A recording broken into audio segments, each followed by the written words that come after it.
오늘 이 시간 우리에게 주시는 하나님 말씀은 신약성경 마태복음 24장 말씀입니다.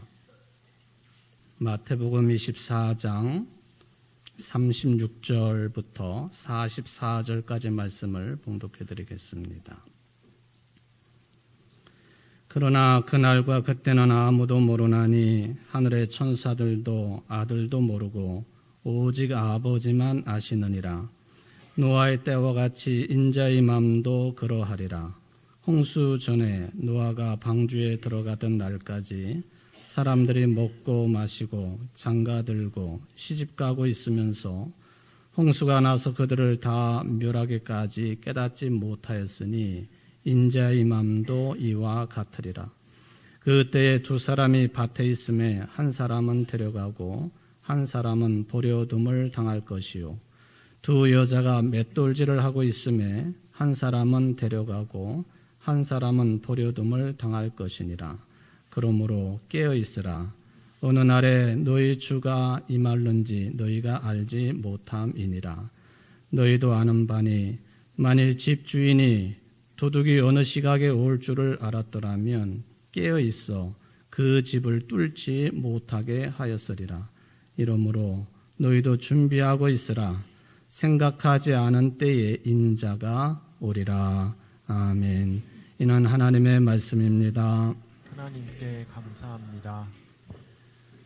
오늘부터 우리는 올해 대림절 절기 예배를 첫 예배를 드리고 있습니다. 참여한 여러분 모두에게 철저하고도 또 세밀하게 함께 하시는 임마누엘의 은총이 충만하시기를 주의 이름으로 축원을 드립니다. 이렇게 조명을 최소화해서 예배를 드리다가 보니까 120년 전에 우리 교회가 시작될 때도 아마 저녁 때에는 이거보다 더 어두운 분위기에서 예배를 드리지 않았을까 하는 그런 생각을 하면서 또 우리가 참 편한 세상을 살고 있다 하는 생각을 해보게 되었습니다. 제가 어떤 이야기를 읽었는데요. 처음에는 딱 속아가지고 정말 이렇게 되면 이런 병에 걸린 거라고 볼 수 있겠구나 하고 있다가 중간쯤부터 이게 사람들로 하여금 웃기라고 하는 이야기였구나 하는 것을 이제 확인을 하게 되었는데 이런 내용이었습니다. 어느 날 집에서 아내가 남편에게 아주 애교 섞인 목소리로 그렇게 이야기를 하면은 이런 질병을 의심을 해야 된대요. 그게 뭐냐 하면은 갑상선 질환. 또 어느 날 이렇게 아내하고 남편이 걷다가 아내가 남편 쪽으로 자꾸 몸이 기울어지면은 그때는 관절염을 의심해야 된다고. 그리고 어느 날 이 아내의 눈에 남편이 참 멋있어 보였다 하면은 백내장을 의심해야 되고, 또 어느 날 아내가 평소에 그러지 않았는데 남편을 보고는 가슴이 막 뛰기 시작하면은 부정맥을 의심해야 돼요. 부정맥. 또 어느 날 남편하고 달달한 커피가 마시고 싶다. 그럼 무슨 병? 당뇨병을 의심해야 되는데요. 우리 집에서는 나타나지 않는 현상이라서 좀 그러긴 하지만 오늘 이후의 설교가 좀 심각한 내용들인데 또 요것만 기억하고 설교 내용은 다 잊어버리셔도 할 수 없습니다. 네. 여러분들이 어려서부터 잘 알고 있던 그런 소설 이야기입니다만은 큰바위 얼굴이라고 하는 소설을 대충은 기억하고 계실 것입니다. 미국의 어떤 작은 마을에 여기는 큰바위 얼굴이라고 불리우는 거대한 얼굴 모양의 바위산이 있었다고 합니다. 거기에 평범한 주인공인 어니스트라고 하는 사람이 어린 시절부터 이 바위산을 보고 자랐는데 그의 어머니가 언젠가는 저 바위산을 닮은 위대한 인물이 등장할 것이다 하는 이야기를 굳게 믿고 어린 시절, 청년 시절, 장년 시절, 노년 시절 그렇게 평생을 살면서 4명의 사람들을 만나게 된 그런 이야기가 되겠습니다. 소년 시절에 한 사람을 만났는데 이 사람은 별명이 뭐였느냐 하면은 겟더 골드, 금을 긁어 모으는 사람, 수전노라고 하는 그런 개념이죠. 아주 그 돈이 많은 재력가였어요. 근데 영약하고 탐욕스러운 인상에다가 구걸하는 사람들에게 동전을 막 던져주는 모습을 보고는 이게 실망을 합니다. 저 사람은 아니다. 그래도 이 큰바위 얼굴 사는 기다리라고 사인을 보내는 것처럼 느꼈습니다. 청년이 돼가지고 2번째 사람을 만났는데 그때 목수의 일을 하고 지냈었습니다. 근데 이 2번째 만난 사람은 영어 표기로 보면은 Old Blood and Thunder, 유혈 낭자한 노인이라고 하는 별명을 가지고 있는 아주 유명한 군인 장군이었습니다. 강한 의지는 볼 수 있었지만은 자애로움, 지혜 이런 것들은 볼 수가 없었습니다. 역시 실망을 했는데 큰바위 얼굴은 기다리라고 하는 것 같았습니다.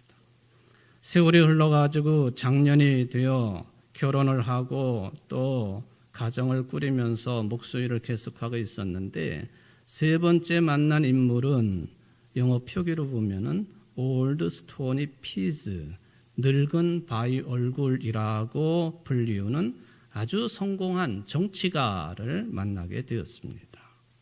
당당하고 위풍에 찬 힘있는 외모를 가지고는 있었지만은 그러나 큰바위 얼굴이 가지고 있는 장엄함 또는 신과 같은 위대한 사람 그런 표정보다는 권력에 찌든 명예욕에 찌든 그런 인상이 가득함을 보고 또 실망을 했습니다. 그래도 희망을 가지라고 큰바위 얼굴은 말하는 것 같았습니다. 노년기에 들어서 4번째 인물을 만났는데 그 사람의 직업은 시인이었습니다. 시를 쓰는 사람이었습니다. 그때는 이 어니스트가 목수일은 이제 자녀들에게 맡기고 은퇴를 하고 사람들을 깨우치는 그런 설교가로 일을 하고 있었습니다. 이 사람의 시를 읽고는 감탄을 했습니다. 아, 이 사람이야말로 내가 기다리는 그런 사람이겠다. 그런데 정작 만나고 보니까 이게 그 큰바위 얼굴과 닮지 않아가지고 역시 이제 실망을 합니다. 그렇지만 이 시인은 이 어니스트에게 어니스트를 탓하지 아니하고 자신이 그러지 못해서 미안하다고 말을 합니다. 자기도 시를 쓰면서 훌륭한 이상, 희망을 꿈꿨지만은 이게 현실이 이게 그렇게 되지 못했고 항상 현실과 타협하며 살아왔음을 인정을 했습니다. 대화가 통해가지고 둘이 친하게 지내게 되었습니다. 어느 날 어니스트가 설교를 하는데 이 시인이 그 자리에 참석을 하게 되었습니다. 시인이 깜짝 놀랐습니다. 그동안 어니스트와 친하게 지내면서 대화를 나눈 내용을 생각해 보니까 이게 큰바위 얼굴이 다른 사람이 아니라 지금 설교대에 있는 저 어니스트가 큰바위 얼굴을 닮은 사람이다라는 것을 확인을 하게 되었습니다. 그 사람들에게도 이 이야기를 외치고 나누어 주었습니다. 그 사람들이 다 놀랐습니다. 정말이다 하고. 그런데 어니스트 본인 자신은 보다 훌륭한 인물이 즉 큰바위 얼굴을 닮은 그런 위대한 인물이 올 것이라고 설교대에서 말을 하면서 그분은 반드시 올 것입니다 하고 말을 끝내고 내려오게 되었습니다. 이 내용은 상당히 그 도덕윤리 교훈적인 성향을 가지고 있는 그런 소설입니다. 현실의 부라든지 권력이라든지 명예라든지 이런 것을 가지고 똥똥거리며 사는 사람들보다는 끊임없이 자기 자신을 반성을 하고 또 성찰하는 것을 바탕으로 해서 사람들에게 사랑과 지혜를 가르치는 인물, 그런 인물들이 더 큰 인물이다. 이제 그런 교훈을 담고 있는 소설이라고 하는 것이죠. 도대체 이 작가 어니스트 호손이 직접 모델로 삼았던 그 산이 어디일까?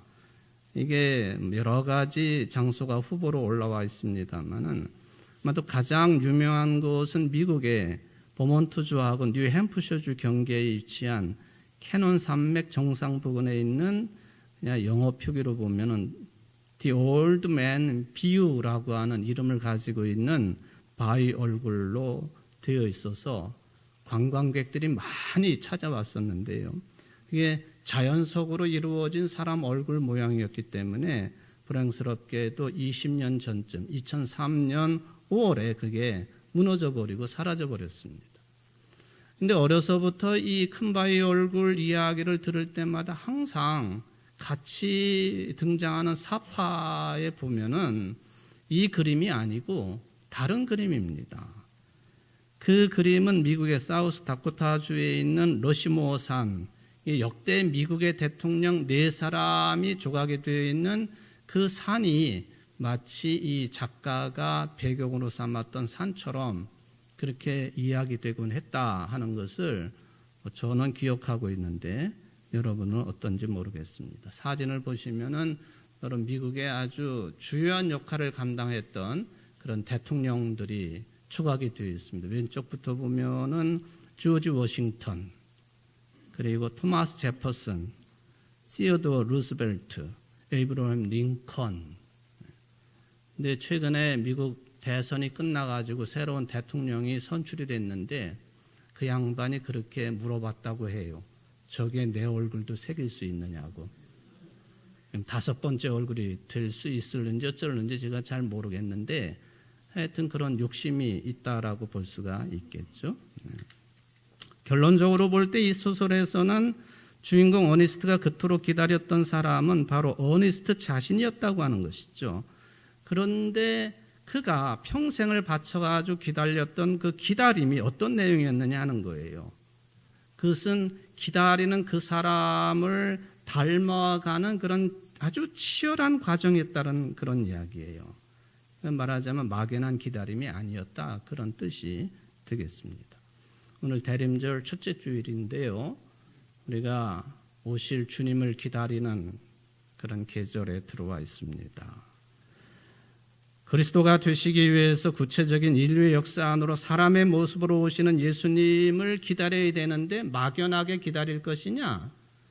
예수님을 닮으려고 애써야 되고 예수님처럼 살려고 애써야 되고 예수님처럼 되려고 애쓰는 가운데에 그 오시는 그리스도를 기다리는 계절이 돼야 되겠다.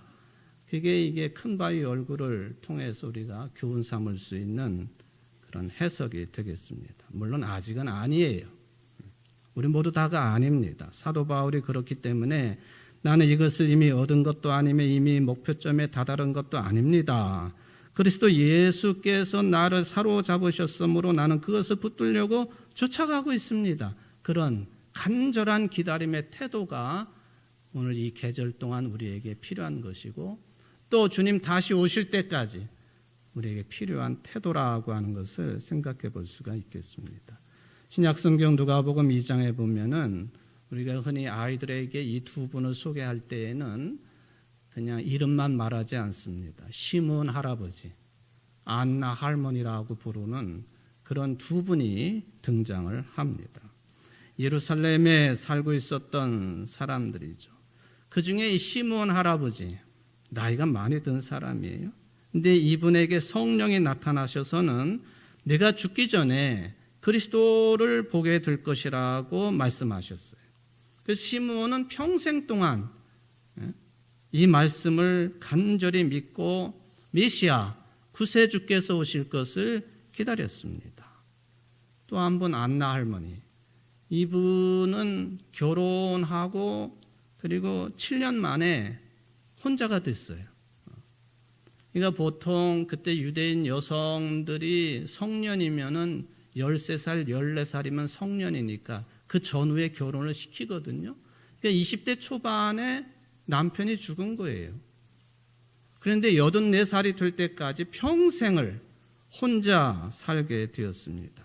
금식하고 기도하면서 성전을 지키면서 그래서 이 안나라고 하는 이 할머니는 선지자라 그렇게 부르고 있죠. 이분도 역시 평생을 메시아 구세주를 기다리면서 살아왔습니다. 어느 날 예수님이 태어나셨고 예수님은 유대인의 율법에 정해진 대로 태어난 지 8일 만에 정결 예식을 행하기 위해서 부모님과 함께 예루살렘 성전에 들어오셨습니다. 그때의 시몬은 소위 말하면 메시아 그리스도를 친견했습니다. 직접 안아서 그리스도를 보게 되는 그런 영광을 누리게 되었습니다. 시몬이 그러고는 이렇게 말을 합니다. 주님, 이제 주님께서는 주님의 말씀을 따라 이 종을 세상에서 편안히 떠나가게 해주십니다. 내 눈이 주님의 구원을 보았습니다. 누가복음 2장 29절 30절 말씀 세 번역입니다. 이 종을 이제 세상에서 평안히 떠나가게 해주십니다. 이제 죽어도 내가 여한이 없겠습니다. 그런 뜻이에요. 이게 시몬이 예수님을 품에 안고 한 신앙 고백이죠. 이토록 유대인들은 유대인들대로, 인류 전체는 인류 전체대로, 요즘 말로 말하면 우리나라는 우리나라대로 절망 중에서 간절하게 메시아를 기다리는 삶을 살아가는 것이죠. 그 그리스도를 이제 2024년 오늘도 우리는 기다립니다. 초림이 되었던 재림이 되었던 기다립니다. 이 기다림이 헛된 기다림이 아니고 아주 간절한 준비된 기다림 되시기를 주님의 이름으로 축원을 드립니다. 마태복음 오늘 본문인데요. 전체가 28장으로 되어 있습니다. 그런데 21장부터 보면은 그 내용이 아주 가파르게 거친 내용으로 진행이 됩니다. 왜냐하면은 예수님의 순환에 관한 내용이기 때문에 그렇습니다. 예루살렘 성에 입성한 이후부터 고난의 길이었죠. 유대교 고위 권력자들과 예수님이 거칠게 충돌하셨습니다. 그 지도자들, 권력을 가진 사람들, 이런 사람들을 위선자라고, 회칠한 무덤이라고 예수님이 직접 비판도 하셨습니다. 24장 1절에 보면은 예수님의 제자들이 지중해 연안에서는 가장 아름답고 화려한 자태를 가지고 있는 예루살렘 성전을 보고 감탄하는 말을 할 때에 예수님께서는 정반대 이야기를 하십니다. 이 성전이 곧 무너질 것이다. 아니 도대체가 유대인들의 신앙과 삶의 모든 것을 집대성해 놓은 건물이 예루살렘에 있는 성전인데, 그래서 유대인들은 생각합니다. 중국이라고 하는 나라가 자기네가 세상의 중심이다 해가지고 중국 그렇게 부르는데, 아니 우리 이스라엘 유대 나라가 세상의 중심이야. 왜냐하면은 예루살렘이 있기 때문에 그렇다. 왜? 예루살렘에는 성전이 있기 때문에 그렇다. 왜? 성전에는 하나님이 머물러 계시는 지성소가 있기 때문에 하나님이 계시는 곳이 세계 중심이지. 이런 생각을 가지고 있는 유대인들인데, 예수님의 제자들도 예수님도 유대인이셨거든요. 그런 유대교 배경을 가지고 있는 제자들에게 성전이 무너진다고, 돌 위에 돌 하나 남지 않고 무너진다고 예언적인 말씀을 하셨어요. 그 말씀대로 서기 70년경에 로마의 티투스 장군의 침공에 의하여 성전, 예루살렘, 이스라엘은 완전히 망하게 되지 않았습니까? 이거는 예수님의 이 말씀은 단순하게 건물로서의 성전이 무너진다 그런 개념을 넘어섭니다. 세상과 인류 역사의 마지막은 반드시 이루어질 것이라고 하는 그런 징조에 대한 언급이었습니다. 이때에 어떤 대재난이 일어날 것이냐, 그게 얼마나 심각한 재난인지 19절에 보면은 그날에는 아이벤 자들과 젖 먹이는 자들에게 화가 있으리로다, 이 정도의 심각한 재난이라는 거예요. 아이를 가진 여성, 또 젖 먹이는 자, 여성들에게 화가 있다. 이것은 뭐 꼭 남성, 여성을 구분해가지고 그런 개념으로 읽어서는 안 돼요. 우리 인간들의 일상의 삶이 전혀 신경 쓸 여지도 없이 긴박한 순간에 그런 때가 온다. 그런 개념이에요. 이거 이제 올해가 한 달밖에 안 남았는데 우리는 그런 긴박성을 가지고 세상을 살고 있는지 저도 여러분들도 스스로 질문을 해야 될 거예요. 우리에게는 남아있는 시간이 결코 많지 않다는 거죠. 개인적으로도 그렇고 인류 공동체 마찬가지입니다. 우리 교회가 오늘 오후 시간에 생명살림 강좌로 모입니다만 녹색교회가 됩시다. 왜 이런 주제로 자꾸 우리가 교인들에게 교육을 시키고 말씀을 받게 하는가? 깊은 관심을 가져야 됩니다. 깊이 생각해야 돼요. 이렇게 살다가는 그 시간이 더 단축이 될 것이다 하는 거 예감하고 있지 않습니까? 코로나 기간인 2021년도 영국의 글래스고우에서는요, 제26차 유엔 기후 변화 협약 당사국 총회 특별 정상회의가 있었습니다. 세계에서 197개 나라의 정상들이 모여가지고요, 지금의 최고의 위기인 기후 위기에 맞서는 방법론을 모색하는 그런 자리였습니다. 근데 꼭 와야 될 나라들이 오지 않은 반쪽 회의였죠. 최대 목표가 뭐였었느냐 하면은 지금 살고 있는 우리 지구촌의 이 평균 온도 상승 폭을 이게 18세기 산업혁명이 일어난 이후에 1.5도가 넘지 않도록 해야 된다는 거예요. 그게 최대 관심사였습니다. 그러니까 영국 글래스고우에서 이 회의가 있었는데 여러분들이 잘 아시잖아요. 18세기 산업혁명이 어느 나라에 시작됐습니까? 영국에 시작된 거죠. 그러니까 장소로 보면 꽤 의미 있는 장소예요. 제가 어느 해 영국을 방문했을 때 기차를 타고 런던에서 스코틀랜드 그 에딘버러까지 간 적이 있었습니다. 그때 환경을 보고는 이야, 참 영국이라는 나라 그래서 영국이구나. 뭐 들판이면 들판, 산이면 산, 뭐 하나 공해가 발생되는 굴뚝 하나 보이지를 않아요. 제가 목사이니까 그런 생각을 했어요. 야, 참 뭐 나쁜 나라라고까지 말하기는 어렵지만은 이 나라로부터 공해가 발생될 수 있는 산업혁명이 일어난 나라인데 지금은 이 나라는 굴뚝에서 연기 나는 산업은 거의 가지고 있질 않아요.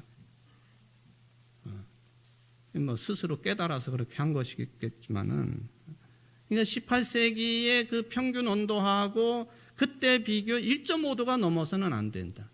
근데 많은 과학자들이 이미 지구촌 일부에서는 1.6도를 넘어섰다. 근데 이게 잠깐 있었던 현상이고 장기간 이루어지는 현상이 아니기 때문에 여기에 포함시키지는 않아요. 그런데 여러 글들을 종합해 보니까 앞으로 5년 이내에 평균 온도가 1.5도 상승할 것이라고 하는 예상을 합니다. 여러분들 지금 나이에 5년을 더 더하면 그때가 올 것이라는 예상이에요. 남의 이야기가 아니고 다른 나라 이야기가 아니라는 거예요. 이렇게 생각해 보면은 그때 보리스 존슨이라고 하는 영국의 총리가 이런 긴박한 연설을 했습니다. 머리가 막 도풀도풀해가지고 지저분하게 보이는 총리 하나 있었잖아요. 보리스 존슨이라고 하는 사람. 기후변화로 인한 인류의 파국을 막기 위한 시간이 얼마 남지 않았습니다. 지구 종말 시계는 자정 1분 전입니다. 지금 행동해야 합니다. 이거 그냥 진지하게 다루지 않으면 내일 우리 아이들이 하기엔 너무 늦을 것입니다. 12시 종 치기 전 1분 전이라 그런 이야기를 했습니다.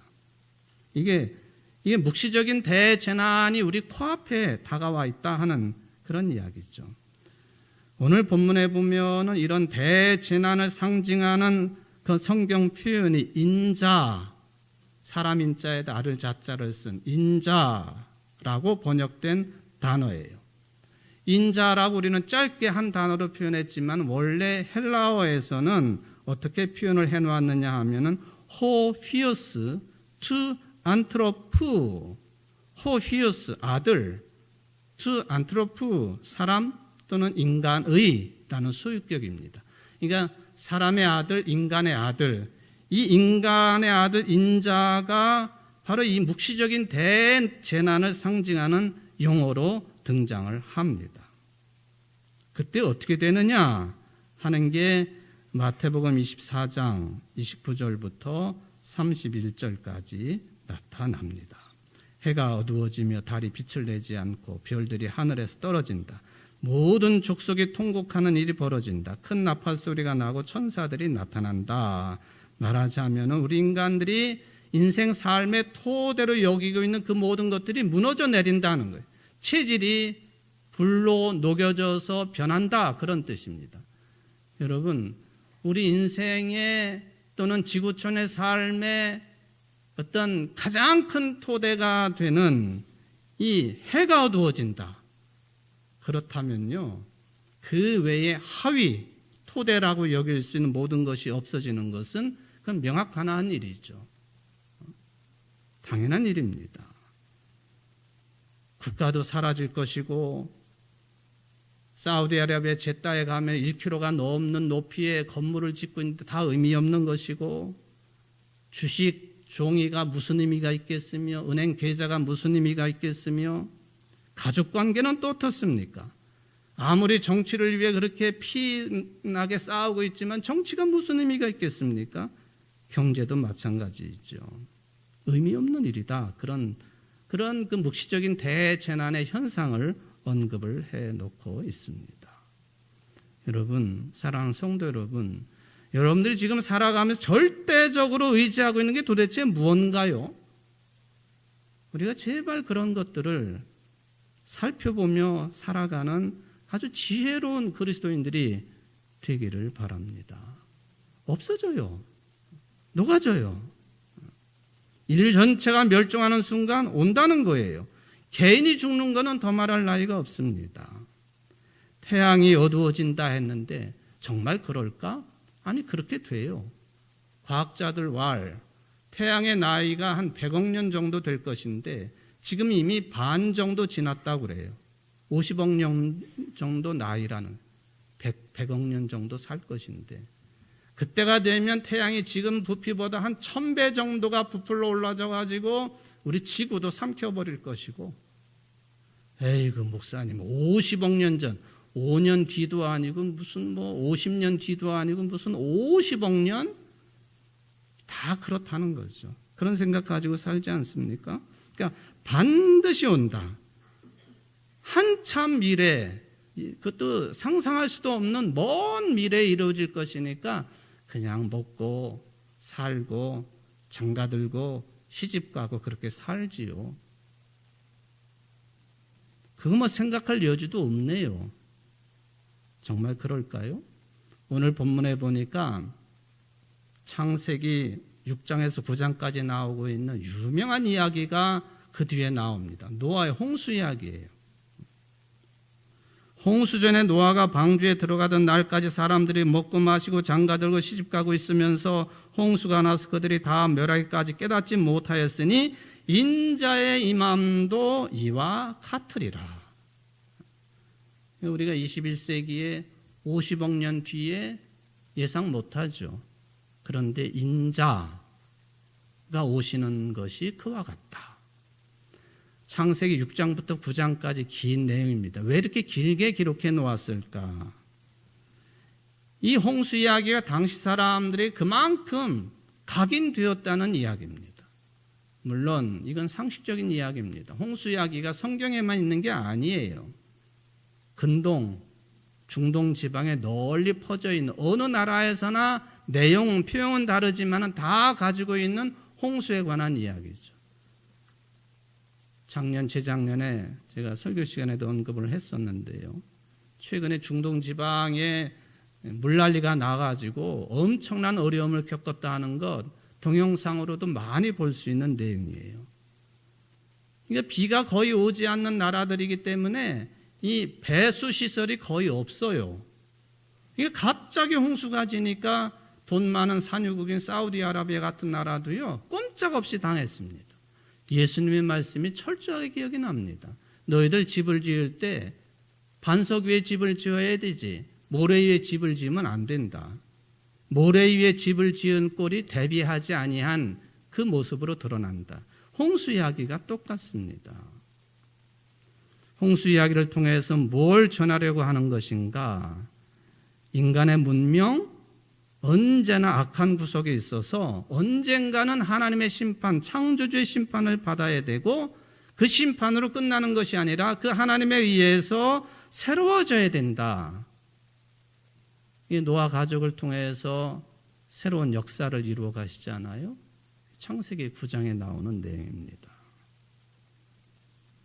일상적인 삶에 찌들어 있고 취해 있는 당시 사람들, 그렇다고 해가지고 그때 사람들이 무식한 사람이었나요? 유치한 사람들이었나요? 그건 아니었습니다. 그야말로 똑똑한 사람들이었을 거예요. 그때 당시 사람들이 그 갑자기 쏟아지는 비 때문에 어려움을 겪을 수밖에 없는, 그래서 홍수 이야기를 다 가지고 있었던 유대나라도 마찬가지지만 메소포타미아 문명, 바벨론이라고 하는 나라를 생각해 보십시오. 이건 상상도입니다만은 바벨론이라고 하는 나라는 저런 어떤 건축 구조물을 가지고 있었던 나라예요. 저게 뭔 줄 아십니까? 공중정원이라고 불리우는 그런 시설물이에요. 물이 별로 없는 나라에서 물이 콸콸 흐르고 온갖 나무와 새들과 꽃들이 만발하고 있고 자라나고 있는 몇 층 높이인지도 모르는 저런 건축물이 있었다. 상상 속으로만 우리가 생각하고 있었는데 다른 사진을 보면은 저런 기초가 발굴이 됩니다. 진짜로 있었다는 신화 속의 이야기가 아니에요. 당시에 그 요세푸스라고 하는 히브리인 출신 역사가가 기록해 놓은 것을 보면은 느부갓네자르 2세, 우리 성경에는 느부갓네살 2세, 느부갓네자르 2세가 저기 한 나라 공주를 부인으로 맞아들였어요. 근데 그 부인이 살던 곳은 나무가 푸르른 곳이었습니다. 산이 있던 곳. 근데 이 부인이 향수병에 걸려가지고 앓게 되니까 부인을 위로하기 위해서 저런 어마어마한 시설을 가로 세로 뭐 이 사방이 123m씩이나 되는 어마어마한 건축물을 만들어 가지고 저렇게 자기 부인에게 선물한 공중정원, 이게 지혜롭지 못한 사람들이 아니었다는 거예요. 똑똑하지 못해서 그랬던 게 아니라는 거죠. 그렇다면은 이런 대재난의 경고를 왜 외면했을까? 이게 이 결정적인 순간이 눈에 들어오지 않냐고 귀에 들어오지 않는 게 그 이유가 될 것입니다. 어떤 사람 눈에는 들어오고 어떤 사람 눈에는 들어오지 않는다는 거죠. 오늘 성경에 보면은 맷돌 갈던 여인 2명, 밭에서 일하던 여인 2명, 하나는 또 하나는, 그게 바로 이게 결정적인 순간이 눈에 들어오지 않을 때 어떤 일이 벌어지는지 그런 이야기라고 볼 수가 있겠습니다. 이게 잘 들어오지 않아요. 그리고 귀에 들어오지도 않습니다. 목사가 아무리 목청 높여 외쳐도 그래, 목사는 그렇게 떠들어라. 나는 나대로 살지. 그거 아닙니까 그게? 여러분 솔직히 한번 고백해 보십시오. 말씀은 듣지만 말씀대로 사는 교인들이 얼마나 되나요? 목사들이 제일 힘든 게 그거예요. 그러면 교인들은 그러죠. 너나 똑바로 살아. 저도 찔림이 돼요. 그런데 이렇게 부족하고 어리석고 그리고 삶도 온전하지 못한 사람들이 설교한 것, 그 설교를 통해서 하나님은 역사하신다는 게 그게 중요한 거죠. 한 사람에게라도. 그래서 실망하지 않는 거예요. 대림절이죠. 정말로 나 자신을 포함해가지고 온 우주 전체가 하나님의 피조 세계가 완전히 새로워지는 그 결정적인 순간, 오늘 본문은 그것을 가리켜가지고 뭐라고 표현했는지 하면은 인자의 임함이라 그렇게 표현을 했습니다. 아까 말한 인자의 임함. 이 임한다, 이 표현은요, 헬라어의 파루시아라고 하는 단어를 번역한 내용입니다. 파루시아. 또 대림, 우리들이 이게 임하시기를 기다린다, 그 뜻이 대림이거든요. 대림, 한글, 한문, 영어. 이 에드벤트라고 하는 용어도 에드벤투스라고 하는 라틴어에서 온 거예요. 다 그런 뜻을 가지고 있습니다. 그 중에 이 파루시아, 오늘 영성훈련의 주제가 되겠습니다. 본래는 행정적인 용어였습니다. 황제가 어느 지방을 방문을 하면은 쓸 수 있는 용어가 파루시아예요. 황제가 임하는 거죠. 그러면 난리가 나지요. 도로를 새로 닦고 심지어는 그 말을 새로 만들어내기도 하고, 그때 사용했던 용어가 파루시아인데 이 용어를 교회가 채용을 합니다. 의미가 달라졌지요. 신약 성경에 보면 파루시아라고 하는 개념이 24번 등장하는데 그 중에서도 17번을 예수님의 재림과 관련되어서 파루시아가 등장을 하고 있습니다. 그만큼 중요한 내용이다 하는 거죠. 그렇게 보면은 이 파루시아라는 용어를 통해서 기독교 신앙의 본질이 무엇인지를 우리가 확인을 해볼 수가 있습니다. 세 종류예요. 우리는 2000년 전 유대 베들레헴 땅에 한 아기로 오신 예수님을 기억한다는 거죠. 또 두 번째로 세상 마지막 때 생명을 완성하시려고 다시 오실 예수님을 기다리는 거예요. 기억하고 기다리는 거. 세 번째가 우리 현실의 삶입니다. 지금 여기에서 우리와 함께 하시는 예수님을 믿고 맞아들이고 고백하는 거죠. 여기에 보면요, 과거, 미래, 현재가 다 예수 그리스도와 연결이 되어 있습니다.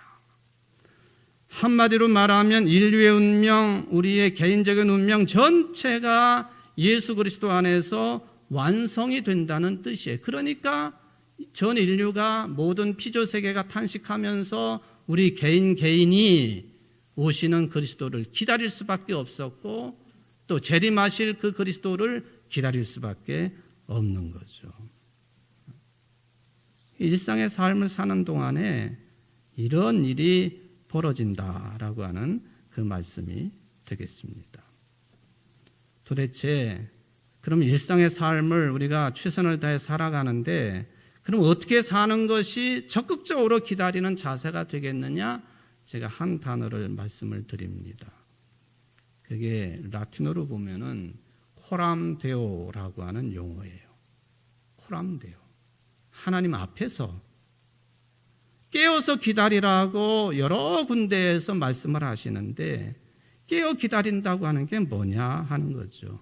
그것은 곧 하나님 앞에 서 있는 거라는 거예요. 주부가 되었던, 교사가 되었던, 목사가 되었던, 무엇을 하든지 간에 어떤 일들 속에서도 하나님 앞에 서 있는 것, 그게 제대로 기다리는 자세다 하는 거죠. 지난 주일날 제가 설교 시간에 이 말씀 드렸는데 기억하세요? 성소가 성소다. 내가 부름받아서 일상의 삶을 살고 있는 그것이 곧 거룩한 곳이다. 거룩한 부르심이 곧 거룩한 장소다. 똑같은 의미가 되겠습니다. 그러므로 내 삶이 하나님 앞에서의 삶인지 아닌지를 알아보려고 한다면요, 여러분들이 살아가고 생활하는 일상의 그 삶을 통해서 내가 하나님께 가까이 가고 있는지, 내 영혼이 조금이라도 더 풍요로워지고 있는지 그걸 확인할 수 있으면 코람데오의 삶입니다. 여러분 모두가 다 코람데오의 삶이 이루어지시기를 바랍니다. 사도 바울은 로마서에서 그거를 깨어 있는 거로 표현을 했어요. 깨어 있다. 한자어 용어 중에 보면요, 창피라는 용어가 있습니다. 창피. 미쳐 날뛸 창자에 해칠 피. 우리 충청도 사람들이 저걸 뭐를 읽어요? 창피하다, 창피하다 그러잖아요. 원래 발음은 창피입니다. 창피하다. 한번 제대로 발음해 보실래요? 창피하다. 왜 여기만 해요? 다 해보세요. 창피하다. 창피하다가 아니에요. 창피하다입니다. 이 의미가 뭔지 아시겠죠? 이게 부끄럽다 뭐 그런 뜻인데 이 의미는 뭐냐 하면은 이게 옷을 갖추어 입지 않은 상태, 부끄러운 상태를 창피하다라고 그러는 거예요. 요즘 젊은이들이 창피하다 비슷한 개념으로 뭐가 팔린다고 그래요? 쪽 팔린다, 쪽. 쪽은 뭐예요? 얼굴이에요, 얼굴. 창피하다, 그 개념이랑 비슷하지요. 옷조차 갖추어 입지 않은 상태. 여러분, 깨어있다라고 할 때 이 대림절 기간 동안은 특별히 예수 그리스도의 옷을 입어야 돼요. 예수 그리스도를 벗고 있으면 안 된다는 거예요. 세상 세속에 그걸 본따 가지고 화려하고 신나고 춤추고 뭐 그것도 하나의 기쁨의 표현일 수 있겠지만은 제일 중요한 것은 하나님 앞의 삶이라고 하는 것은 창피하지 않게 예수 그리스도의 옷을 입고 있는 것, 그게 대림절의 의미입니다. 이사야 선지자가 이런 말씀을 하셨는데 이 말씀으로 설교를 마치겠습니다. 이사야서 25장 9절 세번역 성경입니다. 그날이 오면 사람들은 이런 말을 할 것이다. 바로 이분이 우리의 하나님이시다. 우리가 하나님을 의지하였으니 하나님께서 우리를 구원하신다. 바로 이분이 주님이시다. 우리가 주님을 의지한다. 우리를 구원하여 주셨으니 기뻐하며 즐거워하자. 호란데오 삶으로 또 예수 그리스도 옷 입고 이 구원을 기다리는 여러분들 되시기를 주의 이름으로 축원을 드립니다. 자비하신 하나님 아버지, 그러니 우리가 정신 차리고 깨어 있어야 되는데 우리는 잠을 자고 있었습니다. 의식도 없었습니다. 하나님 앞의 삶이 아니었습니다. 예수 그리스도라고 하는 옷도 입지 않고 있었습니다. 부끄럽고 창피한 그리스도인이 되지 않도록 우리를 깨우쳐 주시고 준비하고 기다릴 줄 아는 우리 청주 제1교회 모든 성도들이 될 수 있도록 은혜를 베풀어 주옵소서. 예수님의 이름으로 간절히 기도하옵나이다. 아멘.